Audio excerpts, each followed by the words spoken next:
ഇന്നത്തെ കറണ്ട് അഫയേഴ്സിലേക്ക് പോകാം. ഇന്നത്തെ കറണ്ട് അഫയേഴ്സ് എന്ന് പറയുന്നത് നമ്മുടെ വീക്ക്ലി റിവ്യൂ ആണ് ചെയ്യുന്നത്. ജാനുവരി 25 വരെയുള്ള വീക്ക്ലി റിവ്യൂ ചെയ്തിരുന്നു. ഇനി അതിന് ശേഷമുള്ള റിവ്യൂ ചെയ്യുകയാണ്. ഒപ്പം ബഡ്ജറ്റ് ഡിസ്കസ് ചെയ്യാനുള്ള ടൈം കിട്ടുകയാണെന്നുണ്ടെങ്കിൽ ബഡ്ജറ്റ് നമുക്ക് ഡിസ്കസ് ചെയ്യാം. ഒരു പ്രധാനപ്പെട്ട ന്യൂസ് എന്ന് പറയുന്നത് യെസ് ബാങ്ക് എന്ന് പറയുന്ന ഒരു പ്രൈവറ്റ് സെക്ടർ ബാങ്ക് എല്ലാവർക്കും അറിയാം. യെസ് ബാങ്കിന്റെ ഹെഡ് ക്വാർട്ടേഴ്സ് മുംബൈ ആണ്. മഹാരാഷ്ട്രയിൽ അല്ല, മുംബൈ ആണ് യെസ് ബാങ്കിന്റെ ഹെഡ് ക്വാർട്ടേഴ്സ്. യെസ് ബാങ്കിന്റെ tag line experience our expertise എന്നാണ്. Experience our expertise. പിന്നീട് Mithali Raj, Indian woman cricketer. അവര് ലോകത്തിലെ ആദ്യത്തെ വുമൻ ക്രിക്കറ്ററായിട്ട് മാറി. 200 ODI one day international cricket കളിക്കുന്ന ആദ്യത്തെ woman cricketer. 200 ODI matches complete ചെയ്ത ലോകത്തിലെ ആദ്യത്തെ വുമൻ ക്രിക്കറ്ററായി മിതാലി രാജ് മാറി. മിതാലി രാജിന് വേറെ കുറെ പ്രത്യേകതകളുണ്ട്. മിതാലി രാജാണ് പിന്നീട് വേൾഡിൽ ഏറ്റവും കൂടുതൽ റൺസ് നേടിയ വൺ ഡേ ക്രിക്കറ്റ് പ്ലെയർ. അതുപോലെ ഇന്ത്യക്ക് വേണ്ടി ഏറ്റവും കൂടുതൽ മാച്ചസിൽ ക്യാപ്റ്റനായ പ്ലെയറും മിതാലി രാജാണ്. അപ്പോൾ അങ്ങനെ കുറേ പ്രത്യേകതയുള്ള പ്ലെയറാണ് മിതാലി രാജ്. പിന്നീട് മറ്റൊരു സ്പോർട്സ് ന്യൂസ് എന്ന് പറയുന്നത് ഖത്തർ ആയി ഏഷ്യൻ ഫുട്ബോൾ ചാമ്പ്യന്മാർ. ഏഷ്യൻ ഫുട്ബോൾ ചാമ്പ്യന്മാരായിട്ട് ഖത്തർ മാറി. ഖത്തർ തോൽപ്പിച്ചത് ജപ്പാനാണ്. അപ്പം ജപ്പാൻ തോൽപ്പിച്ചിട്ട് ഖത്തർ ഏഷ്യൻ ഫുട്ബോൾ ചാമ്പ്യന്മാരായത് മറ്റൊരു ന്യൂസാണ്. അതുപോലെ വാണി കപൂർ, ഇന്ത്യയുടെ ഒരു ഗോൾഫ് പ്ലെയർ ആണ് വാണി കപൂർ. അവരുടെ ഒരു അച്ചീവ്മെന്റിനെ കുറിച്ചുണ്ട്, പക്ഷെ അത് അത്ര വലിയ ഇമ്പോർട്ടൻ്റ് ആണെന്ന് എനിക്ക് തോന്നുന്നില്ല. Australian LPGA card, ladies professional golfers association എന്നുള്ളതാണ് LPGA എന്ന് പറയുന്നത്. LPGA എന്ന് പറഞ്ഞാൽ ladies professional golfers association. PGA ആണ് പ്രൊഫഷണൽ ഗോൾഫേഴ്സ് അസോസിയേഷൻ. ഈ ഗോൾഫിൽ റാങ്കിങ് കൊടുക്കുന്നത് PGA ആണ്, professional golfers association, male golf പ്ലെയേഴ്സിന്. അപ്പൊ അതുപോലെ LPGA എന്ന് പറഞ്ഞാൽ ലേഡീസ് പ്രൊഫഷണൽ ഗോൾഫേഴ്സ് അസോസിയേഷൻ ആണ്. അതിൽ അവരുടെ ഓസ്ട്രേലിയൻ LPGA കാർഡ് എന്ന് പറഞ്ഞാൽ ഓസ്ട്രേലിയയിൽ നടക്കുന്ന LPGA ടൂർണമെന്റ്സുകളിൽ പങ്കെടുക്കുന്നതിനുള്ള കാർഡാണ്. അത് കിട്ടുന്ന ആദ്യത്തെ ഇന്ത്യൻ വുമൻ പ്ലെയർ ആയിട്ട്, വുമൻ ഗോൾഫറായിട്ട് വാണി കപൂർ മാറിയെന്നാണ് ആ ന്യൂസ്. പിന്നീട് നേവി ഡേ എന്ന് പറയുന്നത് 4th ഡിസംബർ ആണ്. 4th ഡിസംബർ ആണ് navy day. 4th December. World wetlands day, world wetlands day February 2 ആണ്. February 2. World wetland day February 2 ആണ്. പിന്നീട് ഗവൺമെന്റ് ഡിപ്പിന്റെ പേര് റീനെയിം ചെയ്തു. ഡിപ്പിന്റെ expansion department of industrial policy and promotion എന്നാണ്. ഡിപ്പിന്റെ expansion department of industrial policy and promotion എന്നാണ്. ഡിപ്പിന്റെ പേര് അവരിപ്പോൾ ചേഞ്ച് ചെയ്തു. ഗവൺമെന്റ് ഓഫ് ഇന്ത്യ ചേഞ്ച് ചെയ്തു. Department for promotion of industry and internal trade എന്നാക്കി. Department of promotion of industry and internal trade എന്നാക്കി ഡിപ്പിന്റെ പുതിയ name. Department for promotion of industry and internal trade. ഡിപ്പിന്റെ സെക്രട്ടറി രമേശ് അഭിഷേക് ആണ് ഡിപ്പിന്റെ secretary. അതുപോലെ പഞ്ചാബിന്റെ ചീഫ് മിനിസ്റ്റർ അമരീന്ദർ സിംഗ് ആണ്. പഞ്ചാബിന്റെ governor VP Singh Badnore. VP Singh Badnore, BADNORE. VP Singh Badnore. DAC defence acquisition council ആണ്. DAC defence acquisition council defence related ആയിട്ടുള്ള അക്വിസിഷൻസ്, അതായത് ഇപ്പോൾ എക്യുപ്മെന്റ്സ് ബൈയിങ്ങും അങ്ങനെയൊക്കെയുള്ള കാര്യങ്ങൾ, ഡിഫൻസ് റിലേറ്റഡ് അക്വിസിഷൻസ് നടത്താൻ ഉള്ള സാങ്ഷൻസ് കൊടുക്കുന്ന DAC ആണ്, ഡിഫൻസ് അക്വിസിഷൻ കൗൺസിലാണ്. അതിന്റെ ചെയർപേഴ്സൺ ഡിഫൻസ് മിനിസ്റ്റർ ആണ്. ഇപ്പോൾ അത് Nirmala Sitharaman. 2019 international year of periodic table ആയിട്ട് സെലക്ട് ചെയ്തു. 2019 എന്ന year international year of periodic table ആയിട്ട് അനൗൺസ് ചെയ്യപ്പെട്ടു. അത് യുണൈറ്റഡ് നേഷൻസ് ആണ് 2019 അതായത് ഈ ഇയറിന് international year of periodic table ആയിട്ട് അനൗൺസ് ചെയ്തതിന്റെ കാരണം ഫസ്റ്റിലെ ആദ്യമായിട്ട് പീരിയോഡിക് ടേബിൾ പിന്നീട് പബ്ലിഷ് ചെയ്യുന്നത് 1869 അപ്പം 150 വർഷം തികയാണ് ഈ വർഷം ആകുമ്പോഴത്തേക്ക്. 150 years ആണ് തികയുന്നത്.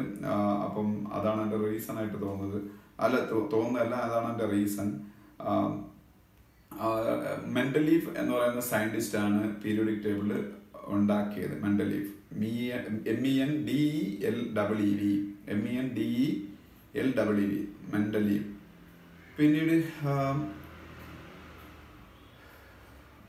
3 പബ്ലിക് സെക്ടർ ബാങ്കുകളെ PCA ഫ്രെയിംവർക്കിന് വെളിയിലേക്ക് കൊണ്ടുവന്നു reserve bank of India. PCA എന്ന് പറയുന്നത് നിങ്ങൾക്ക് എല്ലാവർക്കും അറിയാം, ഞാൻ പറഞ്ഞിട്ടുള്ളതാണ്, prompt corrective action. PCA prompt corrective action. PCA framework അല്ലെങ്കിൽ പ്രോംപ്റ്റ് കറക്റ്റീവ് ആക്ഷൻ ഫ്രെയിംവർക്കിലേക്ക് ബാങ്കുകളെ കൊണ്ടുവരുന്ന ബാങ്കുകളുടെ ഗ്രോസ് NPA 6% കൂടുമ്പോഴാണ്. അപ്പം അങ്ങനെ ഒരുപാട് ഇന്ത്യൻ ബാങ്കുകൾ PCA ഫ്രെയിംവർക്കിന്റെ അകത്താണ്.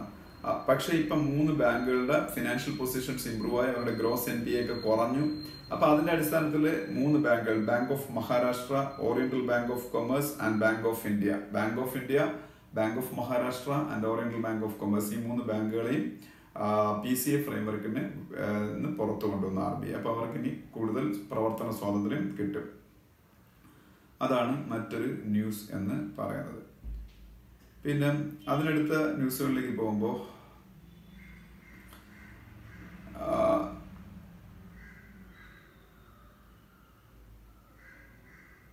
Food and agriculture organisation FAO, food and agriculture organisation FAO United നേഷൻസിന്റെ ഒരു ഓർഗനൈസേഷനാണ്. UN-ന്റെ അണ്ടറിലുള്ള ഒരു ഓർഗനൈസേഷൻ FAO. FAOയുടെ ഹെഡ്ക്വാർട്ടേഴ്സ് റോമാണ്, ഇറ്റലിയിലെ റോമാണ് FAOയുടെ ഹെഡ്ക്വാർട്ടേഴ്സ്.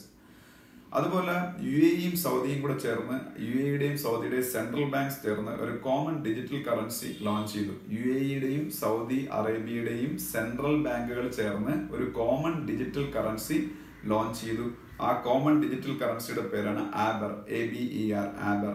അത് അവർക്ക് പിന്നീട് ഈ 2 രാജ്യങ്ങൾക്കും ബ്ലോക്ക് ചെയിൻ ടെക്നോളജി ഒക്കെ ഉപയോഗിച്ച് ഈ കറൻസി ട്രാൻസാക്ഷൻസ് ഒക്കെ നടത്താൻ വേണ്ടി, ഡിജിറ്റൽ ട്രാൻസാക്ഷൻസ് നടത്താൻ വേണ്ടിയിട്ട് അവർ കൊണ്ടുവന്ന ഒരു കോമൺ ഡിജിറ്റൽ കറൻസിയാണ് ABER.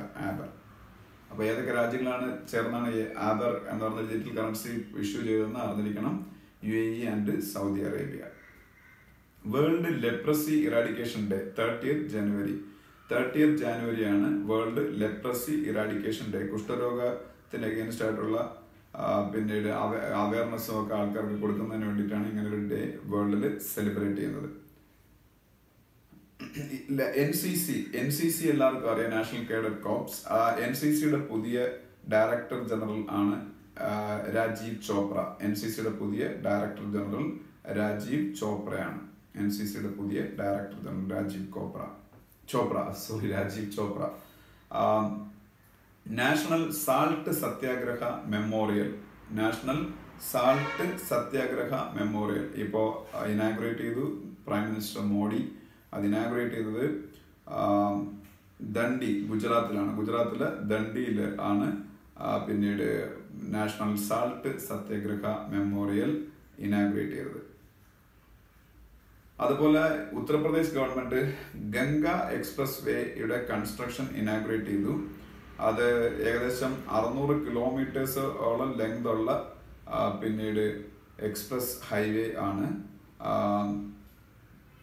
ഈ എക്സ്പ്രസ് ഹൈവേ കണക്ട് ചെയ്യുന്നത് പ്രയാഗ്രാജ്, അലഹബാദ് എന്ന് പറയുന്ന പഴയ സിറ്റിയാണ് ഇപ്പോഴത്തെ റീനെയിം ചെയ്ത് പ്രയാഗ്രാജ് ആക്കിയെന്ന് എല്ലാവർക്കും അറിയാം. പ്രയാഗ്രാജും വെസ്റ്റേൺ ഉത്തർപ്രദേശും തമ്മിൽ കണക്ട് ചെയ്തുകൊണ്ടാണ് 36,000 കോടി രൂപ 36,000 crores സ്പെൻഡ് ചെയ്ത് ലോകത്തിൽ തന്നെ ഏറ്റവും നീളമുള്ള എക്സ്പ്രസ് ഹൈവേ എന്ന് പറയപ്പെടുന്ന ഈ ഗംഗ എക്സ്പ്രസ് ഹൈവേ പ്രപ്പോസ് ചെയ്തിട്ടേ ഉള്ളൂ. അതിന്റെ പ്രവർത്തനങ്ങളൊന്നും സ്റ്റാർട്ട് ചെയ്തിട്ടില്ല.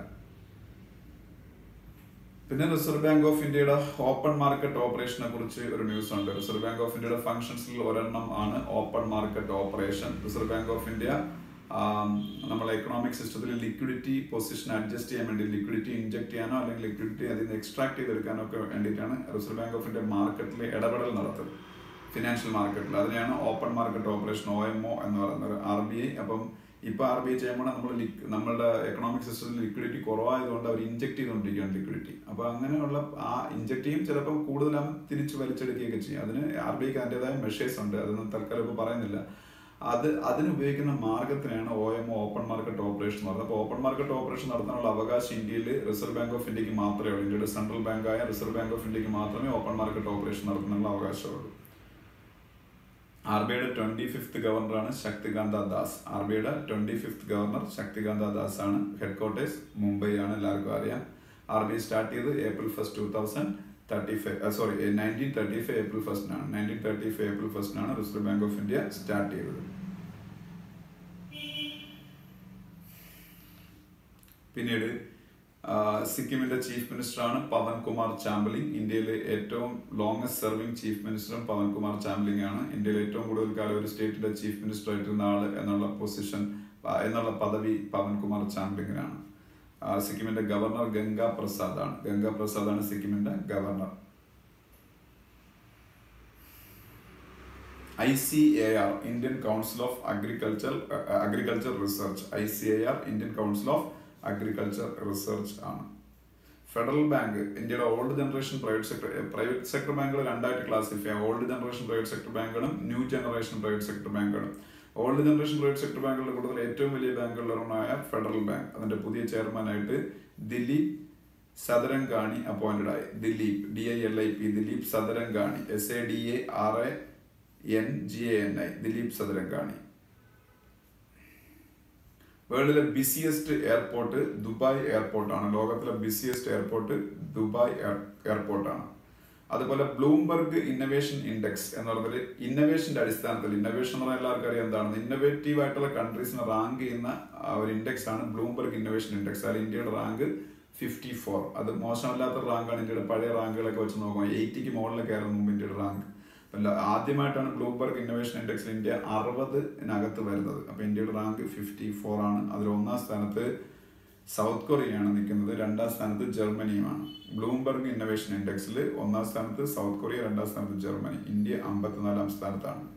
അതുപോലെ global corruption index, transparency international ആണ് ഗ്ലോബൽ കറപ്ഷൻ ഇൻഡെക്സ് ഉണ്ടാക്കുന്നത്. ഗ്ലോബൽ കറപ്ഷൻ ഇൻഡെക്സിൽ ഇന്ത്യയുടെ റാങ്ക് 78. അതും ഇംപ്രൂവ്മെന്റ് ആണ്. 81 ആയിരുന്നു മുമ്പിലത്തെ റാങ്ക്, അതാണ് ഇപ്പം ഇംപ്രൂവ് ആയി 78 ആയി മാറിയത്. ഇപ്പൊ ലോകത്തിലെ 77 രാജ്യങ്ങൾ ഇന്ത്യക്കാരും കറപ്ഷൻ കുറഞ്ഞ രാജ്യങ്ങളാണ്. 78ാം സ്ഥാനത്താണ് ഇന്ത്യ. പക്ഷെ ചൈനയൊക്കെ ഇന്ത്യക്കാരും കറപ്റ്റാണ്, 87ാം പൊസിഷനിലാണ്. ഇന്ത്യ 78, ചൈന 87 ആണ്. പിന്നീട്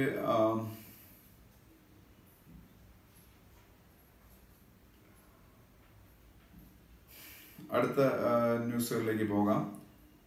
ഹജ്ജിനുള്ള GST, ഹജ്ജ് തീർത്ഥാടകർക്കുള്ള GST 18% നിന്ന് 5% കുറച്ചു എന്നൊരു ന്യൂസ് ഉണ്ട്. GST on Hajj pilgrimage reduced from 18% to 5%. ഇന്ത്യയിലെ രണ്ടാമത്തെ tulip garden, TULIP tulip garden ഉത്തരാഖണ്ഡിലെ പിത്തോരാഗർഹിൽ വരുന്നു. PITHORAGARH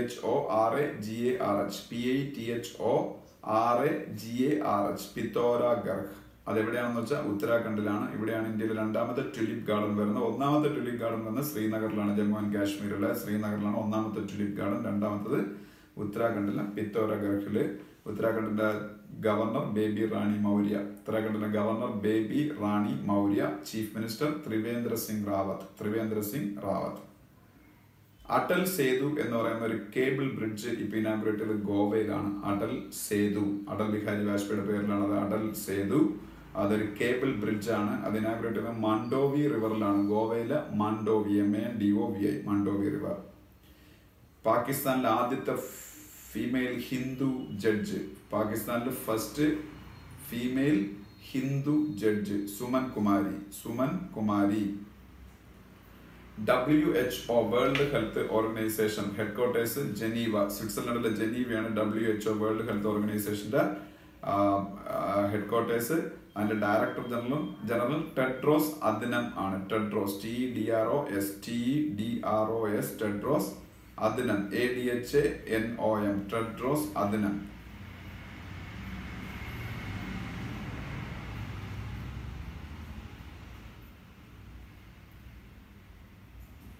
പിന്നീട് ഇന്റർനാഷണൽ ലെവലില് ഹാഫ് സെഞ്ചുറി നേടുന്ന ഏറ്റവും പ്രായം കുറഞ്ഞ ബാറ്റ്സ്മാൻ രോഹിത് പൗഡൽ. രോഹിത് പൗഡൽ PAUDEL. രോഹിത് പൗഡൽ എന്ന് പറയുന്നത് നേപ്പാളിന്റെ ഒരു പ്ലെയർ ആണ്. 16 വയസ്സില് രോഹിത് പൗഡൽ ഇന്റർനാഷണൽ 50 നേടി. രോഹിത് പൗഡൽ PAUDEL.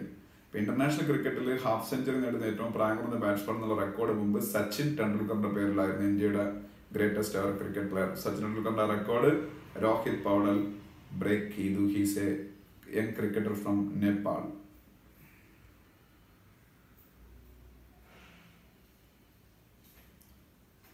അതുപോലെ പിന്നീട് ഇന്ത്യ ലോകത്തിലെ ഏറ്റവും വലിയ രണ്ടാമത്തെ ക്രൂഡ് സ്റ്റീൽ പ്രൊഡ്യൂസറായി. ഇത്രയും കാലം ലോകത്തിലെ ഏറ്റവും വലിയ മൂന്നാമത്തെ ക്രൂഡ് സ്റ്റീൽ പ്രൊഡ്യൂസറായിരുന്നു ഇന്ത്യ. 3-ാം സ്ഥാനത്തായിരുന്നു. ഇപ്പൊ ഇന്ത്യ 2-ാം സ്ഥാനത്തേക്ക് വന്നു. 1-ാം സ്ഥാനത്ത് ചൈനയാണ്. ജപ്പാനെ ബീറ്റ് ചെയ്താണ് ഇന്ത്യ 2-ാം സ്ഥാനത്ത്. ജപ്പാൻ 2-ാം സ്ഥാനത്ത്, ഇന്ത്യ 3-ാം സ്ഥാനത്തായിരുന്നു. ഇപ്പൊ അത് നേരെ തിരിഞ്ഞു. ഇന്ത്യ 2-ാം സ്ഥാനത്ത്, ജപ്പാൻ 3-ാം സ്ഥാനത്തുമാണ്.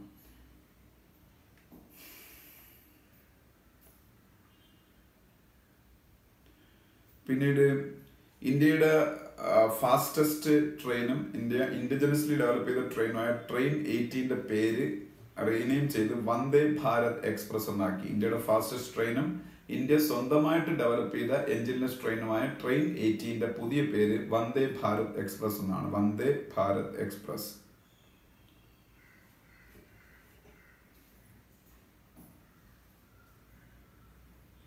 വിഷ്വലി ഇമ്പയർഡ് ആയിട്ടുള്ള ആൾക്കാരെ കറൻസി നോട്ടുകൾ ഐഡന്റിഫൈ ചെയ്യാൻ വേണ്ടിയിട്ട് IIT റോപ്പർ ഡെവലപ്പ് ചെയ്ത ആൻഡ്രോയിഡ് ആപ്പാണ് Roshni, ROSHNI, Roshni. Visually challenged ആയിട്ടുള്ള ആൾക്കാരെ കറൻസി നോട്ടുകൾ ഐഡന്റിഫൈ ചെയ്യാൻ വേണ്ടിയിട്ട് IIT Indian institute of technology Ropar develop ചെയ്ത ആൻഡ്രോയിഡ് ആപ്പാണ് റോഷ്നി എന്ന് പറയുന്നത്.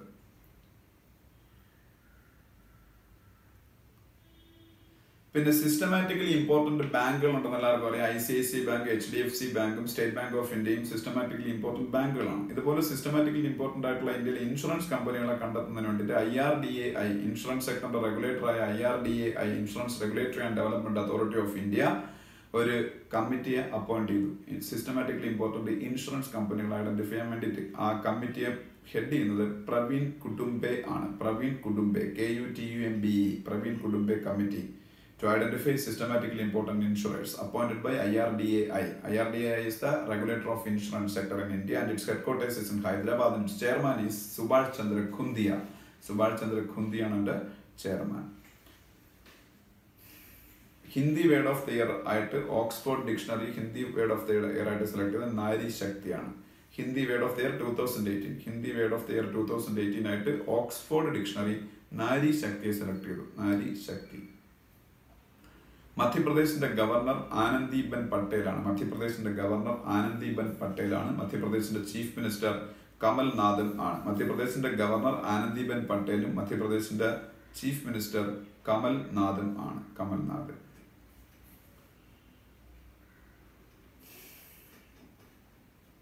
പിന്നെ പാകിസ്ഥാന്റെ നാഷണൽ ഡ്രിങ്ക് ആയിട്ട്, പാകിസ്ഥാന്റെ ദേശീയ പാനീയമായിട്ട് ഷുഗർ കെയിൻ ജ്യൂസ് ഡിക്ലെയർ ചെയ്യപ്പെട്ടു. പാകിസ്ഥാന്റെ ദേശീയ പാനീയം നാഷണൽ ഡ്രിങ്ക് ആയിട്ട് ഷുഗർ കെയിൻ ജ്യൂസ്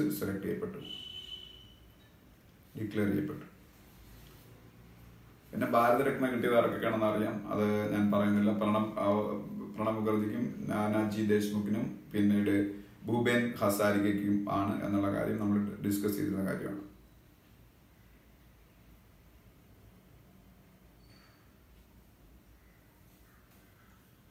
പിന്നെ Indonesia masters badminton title win ചെയ്തത് ഇന്ത്യയുടെ സൈന നെഹ്വാളാണ്. Indonesia masters badminton title Saina Nehwal. Australian open മെയിലും ഫീമെയിലും വിൻ ചെയ്ത ആരെന്ന് എല്ലാവർക്കും അറിയാം. മെയിൽ വിൻ ചെയ്തത് നൊവാക് ഡോക്കോവിച്ചും ഫീമെയിൽ വിൻ ചെയ്തത് നവോമി ഒസാക്കയും.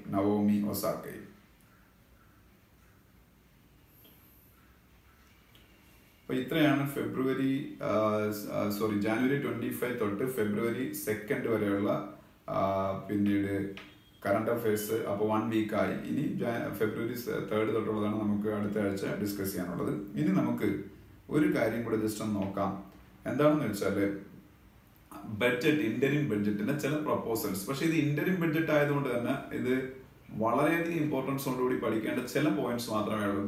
എന്തുകൊണ്ടെന്നാൽ ഇലക്ഷന് ശേഷം ഫുൾ ബഡ്ജറ്റ്, ഇപ്പം ഭരിക്കുന്ന മോഡിയുടെ ഗവൺമെന്റ് അധികാരത്തിൽ വന്നാലും ഇനി അദ്ദേഹത്തിന്റെ നല്ല ഒരു ഒപ്പോസിഷൻ പാർട്ടിയുടെ ഗവൺമെന്റാണ് അധികാരത്തിൽ വരുന്നതെങ്കിൽ ഈ ബഡ്ജറ്റ് ഒരു ഫുൾ ബഡ്ജറ്റായിട്ട് വീണ്ടും അവതരിപ്പിക്കും. അപ്പൊ അതാണ് നമ്മൾ പ്രാധാന്യത്തോട് പഠിക്കാറുള്ളത്. എപ്പോഴും full budget. Interim budget is just an interim budget. So no need to give much importance to it, but we should try to learn some very important aspects of this budget. അത് നമുക്ക് നോക്കാം. ഒരു കാര്യം എന്ന് വെച്ചാൽ income up to ₹5 lakh exempted from income tax. ഇൻകം ടാക്സിൽ നിന്ന് 5 ലക്ഷം വരെയുള്ള വരുമാനം എക്സംപ്റ്റ് ചെയ്തു.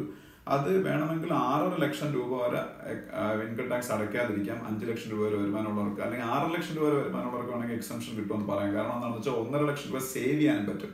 Section 80C of income tax act അനുസരിച്ച് ചില ഇൻസ്ട്രുമെന്റ്സിൽ 1.5 ലക്ഷം രൂപ നമുക്ക് സേവ് ചെയ്യാൻ പറ്റും. അപ്പോൾ 5 lakhs plus 1.5 lakhs 6.5 lakhs വരെയുള്ളവർക്ക് income tax അടയ്ക്കാതെ ഇരിക്കുക. അത് ഒരു പ്രധാനപ്പെട്ട പോയിന്റ് ആണ്. പിന്നെ സ്റ്റാൻഡേർഡ് ഡിഡക്ഷൻ, ഇൻകം ടാക്സ് ആയിട്ട് ബന്ധപ്പെട്ട സ്റ്റാൻഡേർഡ് ഡിഡക്ഷൻ എന്ന് പറഞ്ഞൊരു സംഭവം ഉണ്ട്. അത് 40,000 ആയിരുന്നു 50,000 ആയിട്ട് കൂട്ടി. സ്റ്റാൻഡേർഡ് ഡിഡക്ഷൻ ഈ ഇൻകം ടാക്സിൽ കാൽക്കുലേഷനിലുള്ള സ്റ്റാൻഡേർഡ് ഡിഡക്ഷൻ എന്ന് പറഞ്ഞൊരു സംഭവം ഉണ്ട്. അത് 40,000 ആയിരുന്നു 50,000 ആയിട്ട് ഇൻക്രീസ് ചെയ്തു. അതുപോലെ പിന്നീട് ഈ കർഷകർക്ക് വേണ്ടിയിട്ട് അനൗൺസ് ചെയ്തൊരു പാക്കേജ് ഉണ്ട്. അതായത് ഒരു വർഷം ഓരോ കർഷകനും ഒരു ഇൻകം സപ്പോർട്ടായിട്ട് 6,000 rupees വരെ കൊടുക്കും. അത് 3 installments ആയിട്ട് ആണ്. 2,000 രൂപ വീതമുള്ള 3 installment ആയിട്ട് total 6,000 rupees for farmers having land holding up to 2 hectares. 2 ഹെക്ടറിൽ കൂടുതലുള്ള ഫാമേഴ്സിന് അത് കിട്ടത്തില്ല. ഇന്ത്യയിൽ 80% ഫാമേഴ്സിനും 2 ഹെക്ടറോ അതിൽ താഴെയോ ആണ് അവരുടെ ലാൻഡ് ഹോൾഡിംഗ്. അതുകൊണ്ട് മാക്സിമം പേർക്ക് അത് ബെനിഫിറ്റ് കിട്ടും. പക്ഷേ എന്നിരുന്നാൽ പോലും എല്ലാവർക്കും കിട്ടത്തില്ല. 2 hectare ലാൻഡ് വരെ ഉള്ളവർക്ക് മാത്രമേ ഇത് കിട്ടുള്ളൂ. അത് അറിഞ്ഞിരിക്കേണ്ട മറ്റൊരു കാര്യമാണ്. അതുപോലെ നമ്മൾ ബാങ്കിലും പോസ്റ്റ് ഓഫീസിലൊക്കെ ഉള്ള സേവിങ്സിൽ നമ്മൾ ഇൻട്രസ്റ്റ് കിട്ടിയാൽ 10,000 രൂപയ്ക്ക് മുകളിലുള്ള ഇൻട്രസ്റ്റ് ആണ് നമുക്ക് ഒരു വർഷം കിട്ടുന്നുണ്ടെങ്കിൽ അതിന് TDS ടാക്സ് ഡിഡക്ഷൻ സോഴ്സ് ഉണ്ടായിരുന്നു. അതിന് 40,000 രൂപയായിട്ട് കൂട്ടി. അപ്പൊ 10,000 രൂപ മുമ്പ് എന്റെ ഒരു വർഷത്തെ ആനുവൽ ഇൻട്രസ്റ്റ് 10,000 രൂപയാണെന്നുണ്ടെങ്കിൽ എനിക്ക് TDS അടയ്ക്കണമായിരുന്നു. ഇനി തൊട്ട് 40,000 രൂപയ്ക്ക് മുകളിൽ എനിക്ക് ഇൻട്രസ്റ്റ് ഉണ്ടെങ്കിൽ ബാങ്ക് നിക്ഷേപങ്ങളിലും പോസ്റ്റ് ഓഫീസ് നിക്ഷേപങ്ങളിലൊക്കെ ഉണ്ടെങ്കിൽ എനിക്ക് ടാക്സ് TDS വരുള്ളൂ. പിന്നീട് നമ്മളുടെ നമുക്ക് സ്വന്തമായിട്ട് എന്തെങ്കിലും ഹൗസസോ എന്തെങ്കിലുമൊക്കെ വാടകയ്ക്ക് കൊടുക്കുന്നതൊക്കെ ഉണ്ടെങ്കിൽ മുമ്പ് 1.8 lakhs കൂടുതൽ അതിൽ നിന്ന് റെന്റ് ഒരു വർഷം കിട്ടിയാൽ ടാക്സബിൾ ആയിരുന്നു. പക്ഷെ അതിപ്പോൾ 2.4 lakhs ആയിട്ട് കൂട്ടി. അതായത് നമുക്കൊരു വാടക കൊടുക്കുന്ന വീടുണ്ടെങ്കിൽ 1.8 lakhs കൂടുതൽ വാടക നമുക്ക് കിട്ടുകയാണെന്നുണ്ടെങ്കിൽ വർഷം നമ്മളതിന് TDS ഉണ്ട്. പക്ഷെ അത് 2.4 lakhs ആയിട്ട് ഇപ്പൊ കൂട്ടി. പിന്നീട്